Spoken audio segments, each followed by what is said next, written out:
өвөл болдог шүү дээ. Тэгэхээр өвөл чамд ингээд ер нь тулгардаг тохиолдолд хэцүү зүйл юу вэ? Нэгтэн ингээд амар явж байхад халтарч унтах гэдэг юм юм. Тэгээ хоёрт нь болохоор хувц сунраа сайн бэлтгэх бол бас эсмэс хэлэхээр амар даа.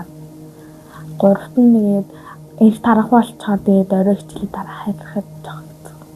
Хойноосоо амар муухай солихсэдэг. Өвөл ингээ гадаа тоглохлыг найз ингээд өвлийн овцгүй болохоор ингээ зарим нь гачиж тоглодоггүй. Гар хөлдөх гэдэг. Хазар хөлдөх гэдэг. Хөллөө цаас орох гэдэг. Тэгвэл өвлийн өвлийн данигийн бол одоо хүүхэд болгонд юу хэрэгтэй гэж бодож байна?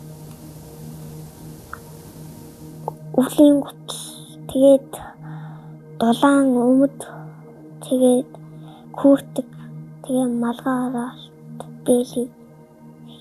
Ер нь одоо ингээ явж байхад жоохон хэцүү нөлөөтэй хүмүүс байгаа шүү дээ. Тэгээд сургууль мөргүүлээр очиод харахаар зарим хүмүүс нь нэг хувцад явж байхаар ингээд амар дараа танид хүрчгүүдээ гэж бодож байгаа. Тэгээд ингээд туслах ихээр тусалж чадахгүй.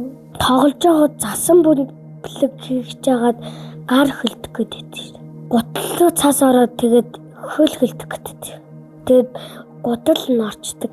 Надад өвлийн гутал авахаасаа өмнө ингээд доороосаа маш их даараа тэгээд ханид хүрчихсэн. Дулаан хувцсанараа ингээд одоо авч амжаагүй явж явах юм бол ингээд гин гоё хүн гарч ирэл гоё өгчих юм бол нэг цаанаас л гоё.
Баярлаа.